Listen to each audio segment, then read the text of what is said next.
I initially told the police that I went over there, that she asked me to bring him inside, and then I left. But what I didn't say is that she asked me to strangle him. Whoa.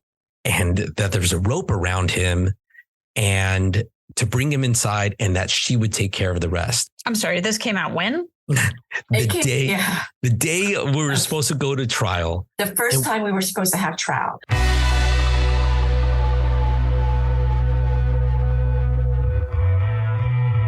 Welcome to Crime News Insider. This is Jorge Del Portillo, and with us, as always, is Lori Hoff. How are you doing, Lori?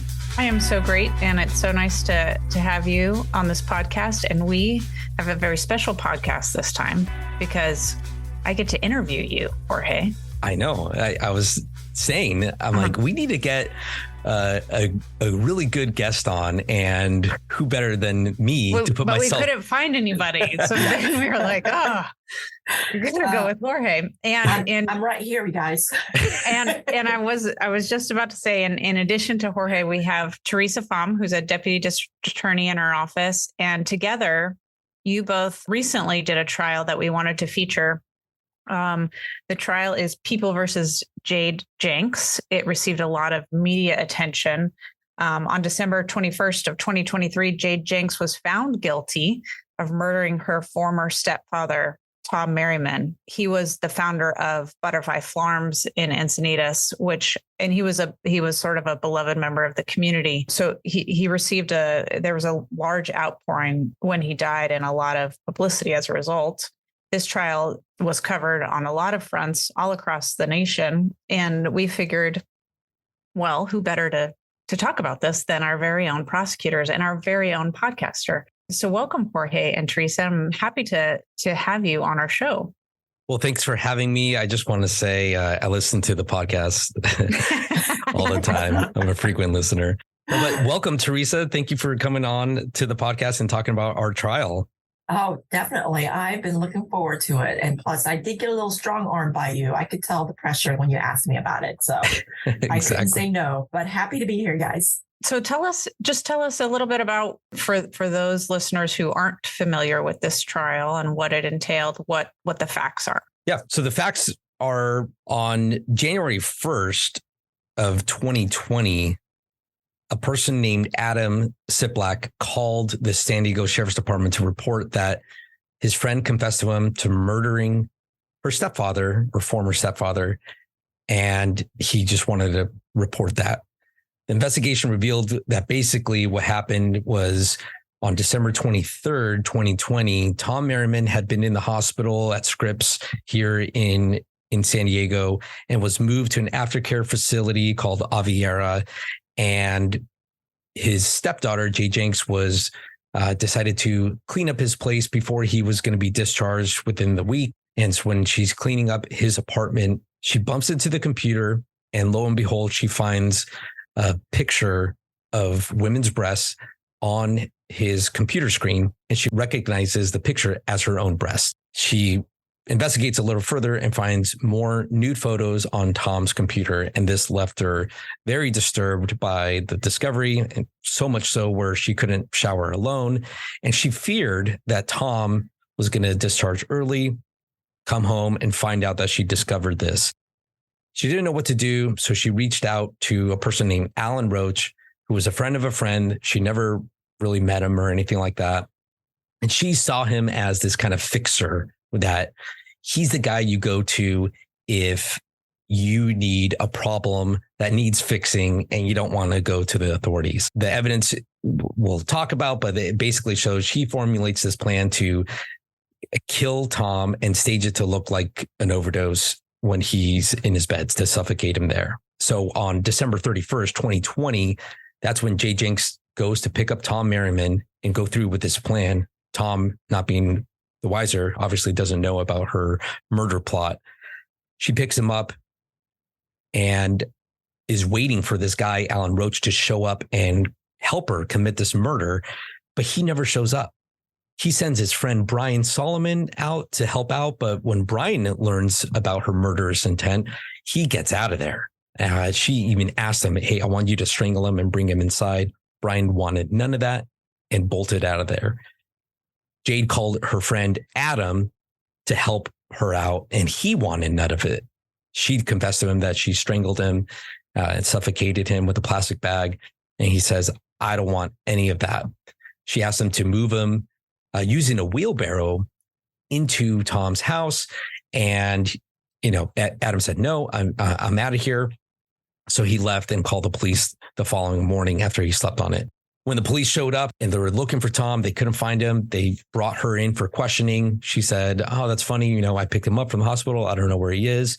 And they did a search warrant for Tom's house. Couldn't find Tom anywhere. And it was until the following morning, January 2nd, that they're looking in the driveway. They see a pile of trash. They remove a bag, and authorities see the silhouette of a man, and they find Tom's body buried under that pile of trash. It was there the whole time. It was there the whole time. They were walking by it, but she designed it and covered it to make it look natural and to hide it pretty well in plain sight. Wow. And I think given the time frame of it all being after Christmas, New Year's Eve, there's a lot of people who would have probably a lot of trash, cardboard boxes from the holidays, with presents and stuff like that. So I don't think the deputies thought too much of it with this pile of trash that's in the driveway. Yes, what did exactly. they do? What did they do after that? Was there anything in her phone? Was there anything that police ended up learning about her planning? Definitely. I think so. I remember, Lori, you actually assigned me this case. That's right. I know. I was going to mention that. Yeah. I remember. I remember this case when it came in. Yep. So you called me on January 2nd, because at that point, Jade Janks had been arrested in the early morning of that morning, because that's when they found Tom's body, was like at 7 o'clock in the morning. They went to arrest her. And I think you called me some point later on in the day. And that happened to be my birthday. Oh, so Happy birthday. Yeah. Happy birthday. Good murder. I know, right? So actually in our office, that is kind of a good birthday. Yes. Unfortunately, yes. We're a sick group. We're like, we're a weird bunch. I was actually excited when you gave me that. Mm-hmm. I mean, granted, what's happening with Tom and the family and stuff, but I remember, so got the case, of course, reached out to the detective. The lead detective was Matt Gibson from the sheriff's department, talked to him. But at that time, so Jade got arrested on January 2nd in the early morning. They hadn't gone through Jade's phone yet. They have it because she got arrested. She had it when she got arrested. So I think as the case was progressing, I think I went to the autopsy on January 3rd, the next morning. I don't think they had a chance to go through the phone yet, but I think at the time of the autopsy, all we knew was the confession to Adam Sipliak, the person that ended up calling 911 or calling dispatch the next on January 1st. So I think it was a day or two after that was when they actually were able to go through the phone. And that's when we got that treasure chest of all those text messages that Jade sent to various people. And specifically, the most incriminating ones were definitely the one that she sent to the fixer, Alan Roach. And what did she say to the fixer? Jorge, I'm going to let you take this part because I know you combed through those text messages. Yes. Like the detective that you are. So some of the highlights were the main one that we featured heavily in the trial with our questioning of all of our witnesses is the phrasing, I just dosed the hell out of him. So we knew that she confessed to Adam that she had drugged Tom. We didn't know how or what, but then we found this text message that said, I just dosed the hell out of him. She sent a bunch of text messages in the line of, I really didn't want to involve that many people. I didn't want to be the one to do this. It's going to be Weekend at Bernie's, which if you've seen that movie, it's where, the person is dead. Bernie is dead. And the two people are acting as if he's alive and moving around his body. And she also wrote things like, I can't keep a kicking body in my truck or trunk. She probably meant trunk. So there was a lot of very incriminating text messages, especially now that we had the dead body. But really, they could have been interpreted if she had a defense of, hey, I just had a plan to confront him about these nude photos, nothing else. So like if she wrote, I didn't want to involve that many people. Well, I meant in my plan to confront him about these nude photos. I can't keep a kicking body in my truck. Well, yeah, he's in my car and I I need someone here to help me confront him and stand guard while I confront him. So although the text messages were very, very damning, there is that plausible kind of interpretation if the defense could sell it to the jury. And so how did both of you prepare for the eventual trial that happened recently? Teresa, correct me if I'm wrong, but I feel like there was a good natural division in the case where I had the cell phone. I was tasked with knowing all of the text messages of Jade Janks and also the technical and forensic stuff. So for like the cell tower stuff and the medical toxicology witnesses. And then Teresa had all of the civilian witnesses for the most part, right?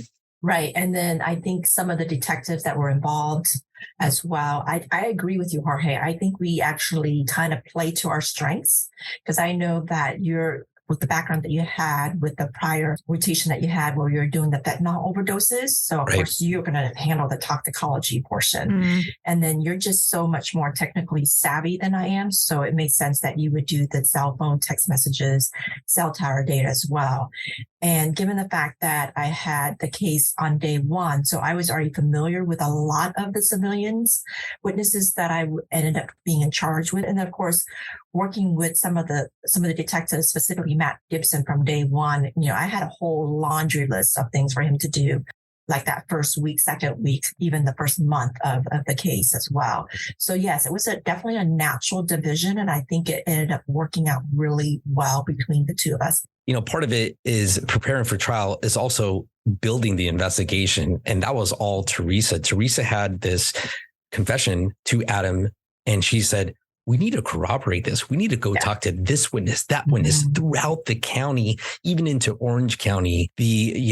Adam said he was getting a tattoo when he first received a call from Jade Janks. Teresa said, let's go talk to the tattoo shop. And then Adam went to a friend's house. Let's go talk to that friend. I mean, they interviewed like over 40 witnesses. Oh, absolutely. And I even told Detective Gibson's like, if there's a receipt, I want that receipt. Right. If there's like a video of it, I want that video. I mean, anything we can do to corroborate, because before we went through Jade's phone as thoroughly as we did, even earlier on, I was like, Adam is our star witness. I mean, he eventually is still, as far as the witnesses are concerned, I think he was definitely the main witness. So I knew we needed to make sure that the jury, any way we can, buttress his testimony, make him more credible. And unfortunately, Adam came with a whole laundry list of a past. Well, we can't pick our witnesses, right? Oh, absolutely. We get what we have, and then our job is to tell the truth at trial and present all of it. We always think, I think people tend to think the case is, well, by the time it gets to you, the case is already done, right? All you have to do is put it on at trial. What's so hard about asking what happened next? And what I think people fail to realize is we know we have to have, and we have an ethical obligation, obviously, to not file cases unless we know we can prove it beyond a reasonable doubt at the time of issuing. That's only part of it. We knew that Jade was, the killer. We knew she was responsible for her stepfather's death, but now we have to go through all the details, right? That ultimately get presented to a jury. And what that means is, as prosecutors, we are sort of going through all of that and making sure all of the I's are dotted and all the T's are crossed, and we have that evidence to present to a jury. Mm-hmm. And it sounds like that's what you did, even following the arrest and leading up to trials, to make sure that all the pieces were in place. Definitely. And the sheriff's department was so good with doing everything that I asked them to do. And then they had their own ideas as to how to further investigate the case. I think we even talked about, other than the motive of her finding those naked photos of herself on her stepfather's computer, we actually even went down this avenue of, was there a financial reason as well? So I remember having Detective Gibson do the investigation to that, and with the financial statements, and see if there's any sort of financial reason why that could possibly be a motive, an additional motive. And so that's how far we continued doing the investigation, even while the case was still pending. And then one of the sort of the interesting pieces of trials and our work, and I'm sure you found this, is you spent how many months, culling through all the evidence, making sure, everything was followed up on, but then you get to trial. And I feel like, for me anyways, and as much as I can be prepared as I am, trial is almost like its own beast. It takes on a life of its own. Did you feel like that happened in this case? Yes, for sure. But of all the trials I've ever done, I felt the most prepared for this trial than any other trial.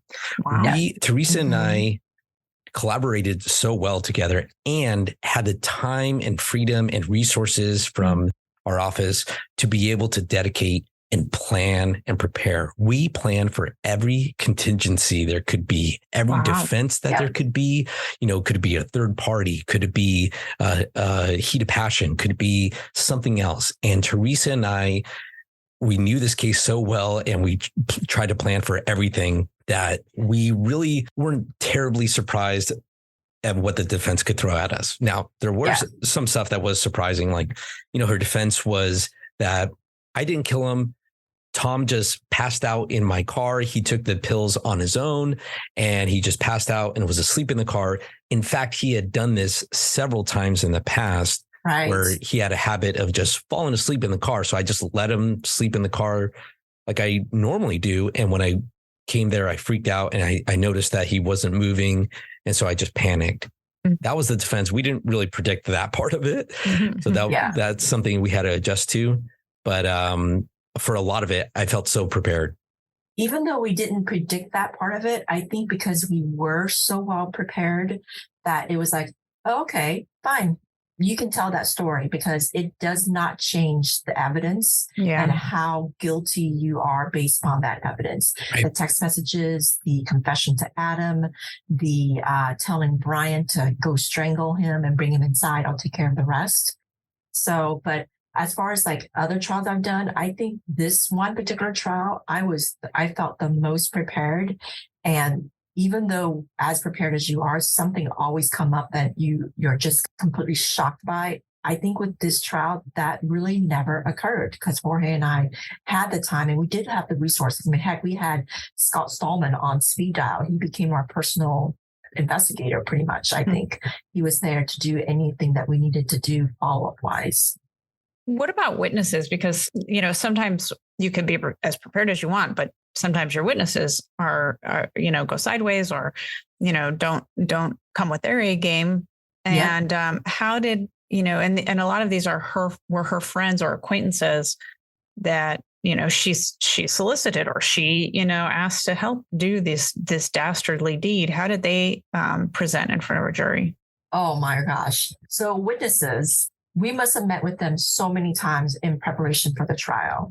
And every single time they come in, we would just go, okay, maybe we don't put that person on, or maybe we have someone else do this portion of it. So we were very open to changing strategies depending on how the witnesses, how cooperative they were. But as far as how they did in trial, I think the one person that surprised me the most turned out to be Adam.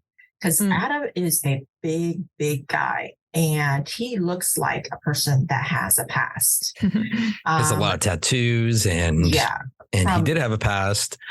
I definitely had a past. Right. He was tatted all the way up to his neck, I believe, full sleeve on his arms, tatted to his neck.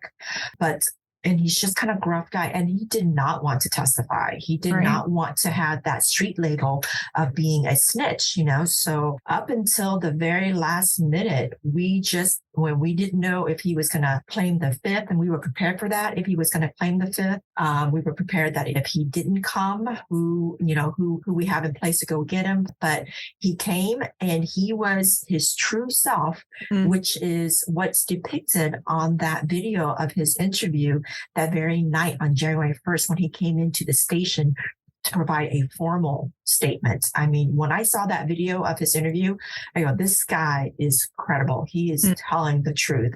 And he presented as a truth teller, despite the way he looked. He owned up to the mistakes, the past that he had.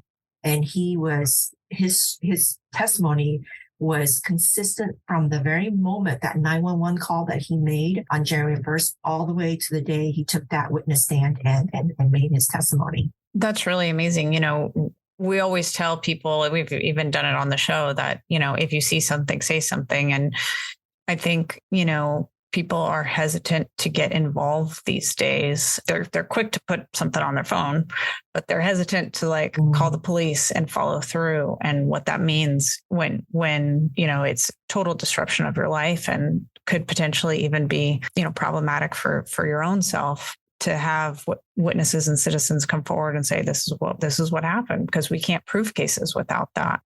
And there was one witness that was very scared to be involved with this murder, and he didn't disclose a bombshell until the day of trial of September 28th, when the original trial was supposed to go forward on September 28th, 2022. The trial ended up going, it was early December 3rd or 5th or so of 2022. But on September 28th, that witness, Brian Solomon, that we mentioned earlier, came to court, and the trial was postponed. Well, we wanted to give him a heads up of what to expect at trial. The standard speech of, hey, only one person speaks at a time. Remember, there's a court reporter there, things like that. He came up to our office and he just looked uncomfortable and really had to get something off his chest. And that's when he disclosed, hey, I didn't tell the police everything. I initially told the police that I went over there, that she asked me to bring him inside, and then I left. But what I didn't say is that she asked me to strangle him. Whoa. And that there's a rope around him and to bring him inside, and that she would take care of the rest. I'm sorry, this came out when? The day we were supposed to go to trial. The first time we were supposed to have trial. So we knew on September 28th that it was going to continue because there was some scheduling conflicts, something like that. But Brian came in because he got a subpoena, and Brian was another witness for is he going to show? I have been trying to reach out to him, and his phone numbers was constantly changed because he had one of those phones that I don't think it was your actual cell phone that you've had for a while. I think it's probably like a prepaid phone. I'm not sure, but his number was always changing. So, and I never got a hold of him. So we're wondering if he was going to show, and he actually ended up showing because of the subpoena. And I brought him up upstairs to our office so that we would give him a transcript of that interview he had the week after the murder. And that's when he dropped that bombshell. That was a huge bomb. I mean, as you can imagine, Lori, someone is now saying the defendant confessed to murder. So we knew it was going to be a big deal with the defense. They're going to be like, are you telling this guy what to do? Right. Exactly. You're feeding him. How did you deal with that? First question was to Brian, is why didn't you tell the police initially? And why are you telling us now? And he said, I was scared. I didn't know if they were going to think I had something to do with it. And I'm telling you now because I know the truth has to come out. And then our next question was, did you tell anyone else? Yeah. Who else did you tell? Mm-hmm. Because as you know, Lori, we have to corroborate that right away before he could go talk to someone else and say, hey, I just told the DA's office this, make sure to tell him that I told you back then. And he said he told the woman who picked him up when he ran out of there was a person named Maria Bravo, who was a woman that he has a kid with and is no longer with at the time of this interview on September 28th. So we said, what's Maria's name? Where does she live? And what's her phone number? And we went out immediately, called her, and she confirmed it before Brian had any opportunity to speak to her at all. And that was a huge, huge piece of evidence, corroboration of Brian's testimony. And I think Maria testified, and she testified very well. Don't you think, Teresa? Oh, absolutely. Maria. I mean, I wish all of our witnesses were like Maria because she dressed appropriately for court. Dressing appropriately is such a big deal. Right? Exactly. She just looks like a regular person. It's such an interesting piece of a trial where she's not even a recipient witness at all, but ends up being critical to the case. Absolutely. I don't even think she was even on the witness list early on in the investigation. Because remember, I mentioned that Detective Gisson had a whole laundry list of people and things to do. Maria didn't even hit our radar because we weren't even thinking about it at all because we didn't know what Brian had said. So yes, so Maria did great on the stand. She didn't have a bias one way or another. And even at the time of trial, she was no longer in a relationship with Brian. So it's not like defense can even argue, well, that's her boyfriend. Of course, she's going to, say the same thing he's going to say. So she corroborated exactly what Brian said. I think when we called her or spoke to her, she said, yeah, I remember. He said she told him to strangle Tom. So she used that word. She said that was the word that Brian used. Yep. And obviously, I mean, Jade Janks testified, so they had that version. I don't know if you had a chance to talk to the jury. Obviously, sometimes, jurors leave after the verdict. This was a first-degree murder verdict, correct? Correct. Yeah. So do you have any sense of how they viewed these witnesses or how they viewed Jade's testimony, or what was the most compelling thing for them? I think because of the quickness of the verdict, so we were in trial about 2 weeks. They were deliberating less than a full day of deliberation because they got the case on I want to say a Tuesday, and they got it around 9:45 a.m., 10 a.m. And by 9:30 a.m. the next day, we had a call saying we reached a verdict. Because it was a guilty for first degree, we knew that they believed Brian and Adam, and they rejected Jade Janks. Right.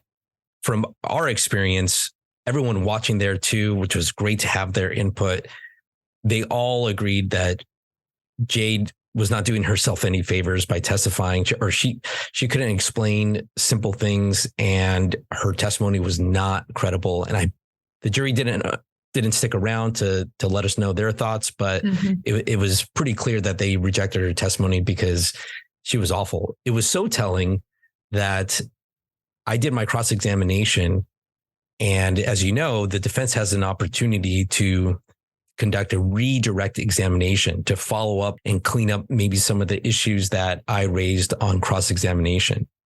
They did not.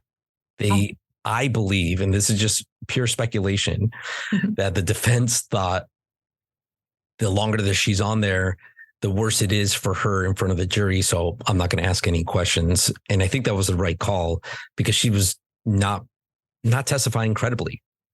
Every time a defendant testifies, I think there's this common thing that we have in human experience is, if somebody lies, right, and they lie about something, there's like this surface lie, but they haven't thought through all of the ramifications or implications of that lie. And what you sounds like you got out on cross is she had this surface story, this surface lie that she came up with, but it didn't comport, and she couldn't explain all the implications of that, and what we always say is, the facts are, the facts, you can't change the facts. And it sounds like she just couldn't explain that surface lie.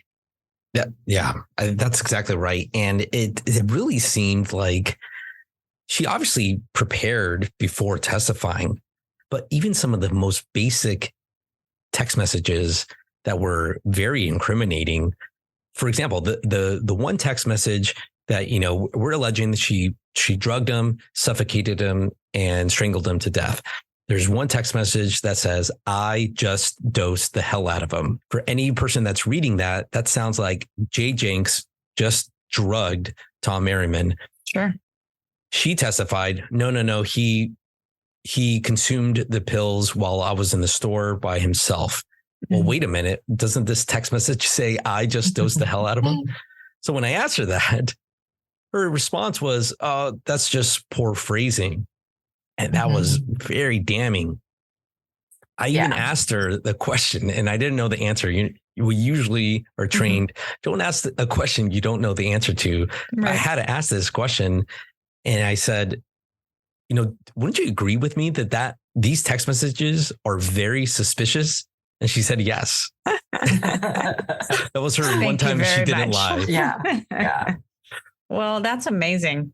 I think with all those text messages too, and I remember when we were going through those text messages, how to present them, things like that, is I remember having this conversation with you, Jorge, saying that, it's not like we have just a handful of text messages.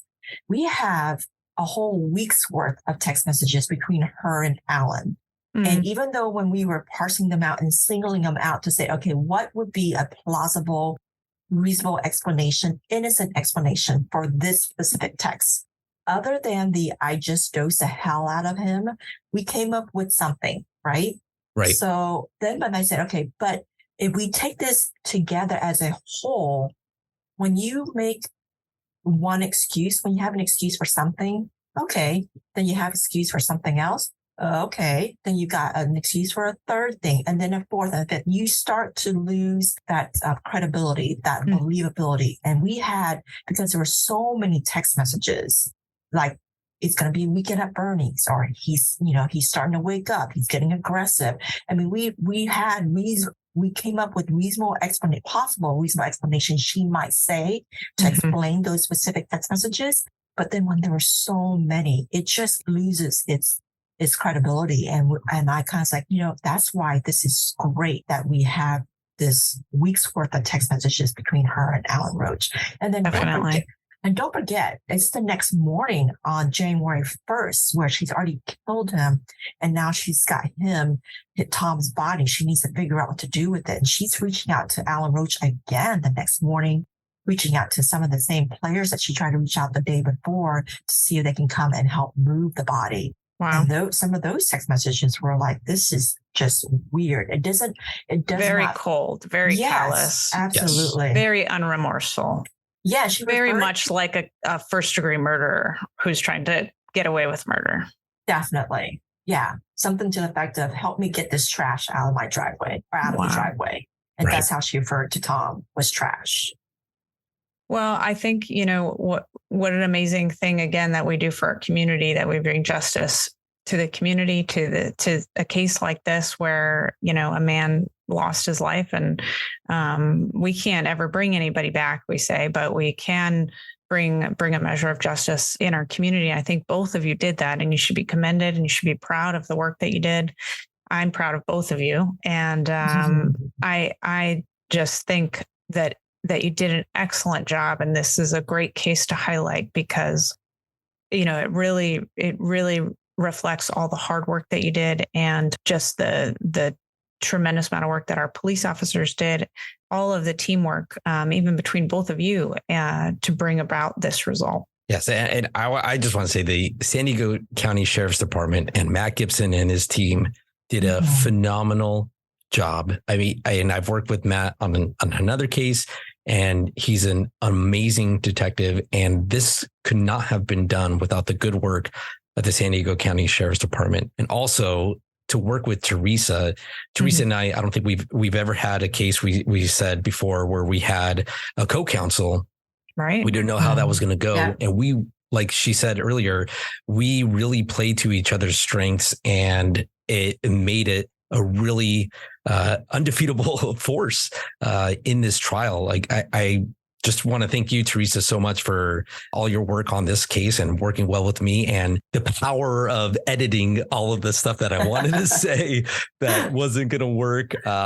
If you have a chance to see the rebuttal closing argument, which the defense attorney remarked was one of the best he's ever seen, that was all Teresa Pham and her design of how to present the rebuttal closing argument.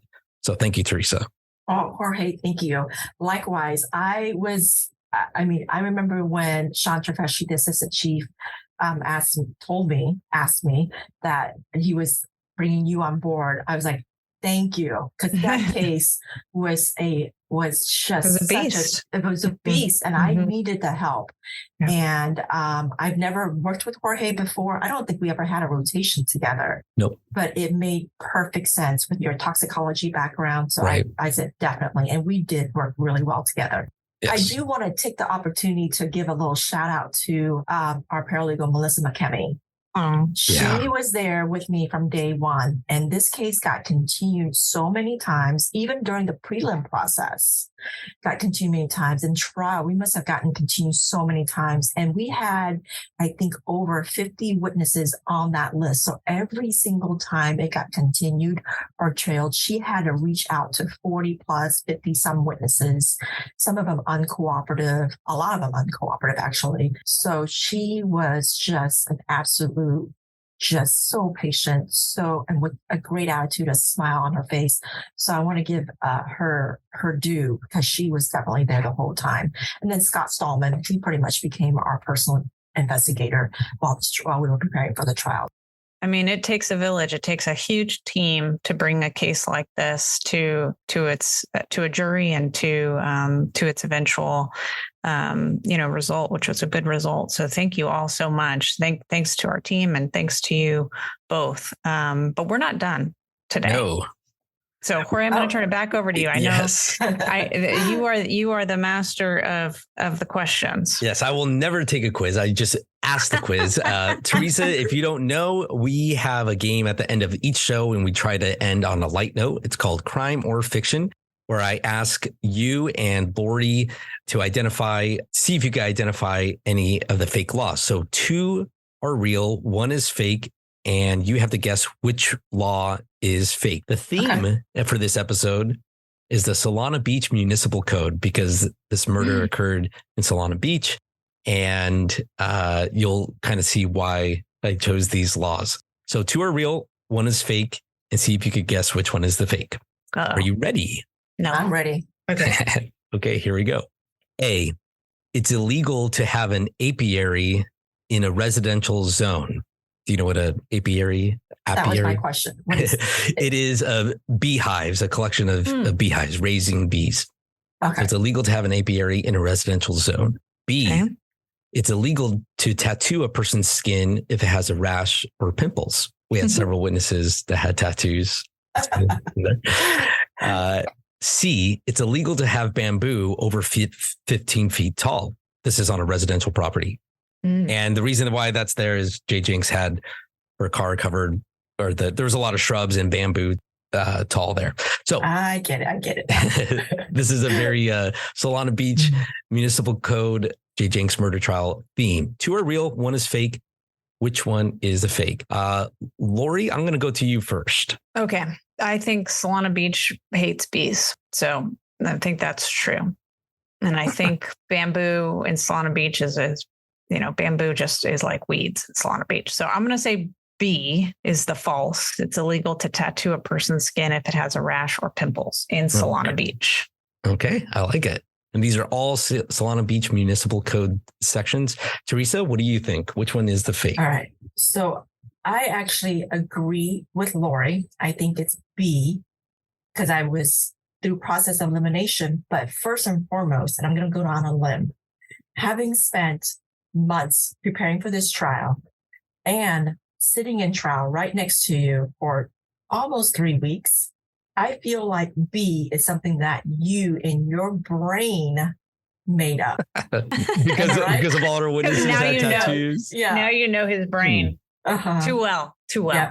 Okay. All right, Jorge, what is it going to be? You both think it's B. Let's start with A. You both agree that it's illegal to have an apiary in a residential zone. Those are beehives. Tom Merriman was a butterfly farmer. That goes in this theme. You both think this is real, and this one is real. Solana Beach Municipal Code section 17.20.040 says apiaries are not allowed in any residential zone. So good job. But maybe you can raise butterflies in Solana Beach, just not bees. Okay, let's go to B. You both think this one is the fake. It's illegal to tattoo a person's skin if it has a rash or pimples. And this one is real. It is on the books.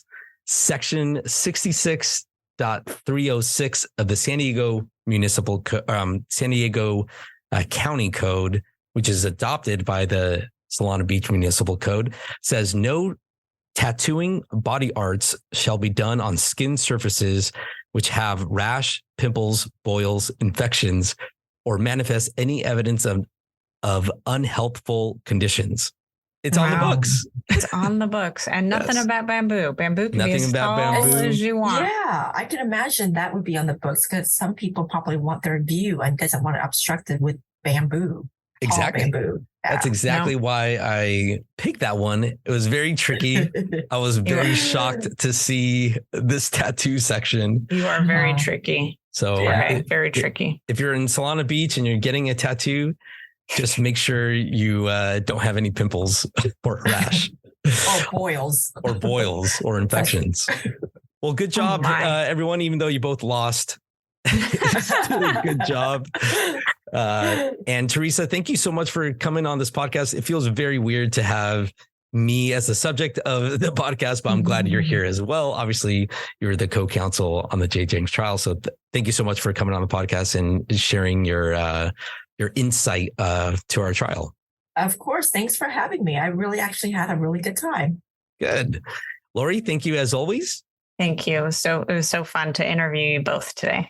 Yes. And I feel like I should be the subject of multiple podcasts that we have. I feel like you would think that. I feel like you would think that too. Well, it sounds like you guys know me very well, but to all of our listeners, thank you so much for listening. Remember to follow us on social media. You can find a link in our show notes, and please leave a review on Apple or Spotify or wherever you get your podcasts.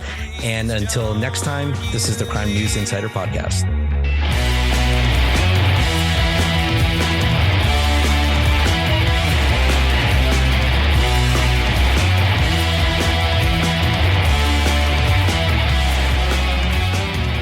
Expressed on this podcast are solely of the speakers and do not reflect the views of the Deputy DA Association nor the District Attorney. Questions and comments can be sent to crimenewsinsider@gmail.com. Please leave a rating and review on Apple, Spotify, or wherever you listen to this show. Remember to follow us on Facebook and Twitter. Our Twitter handle is @SanDiegoDDAs. Thanks for listening, and we'll see you next time.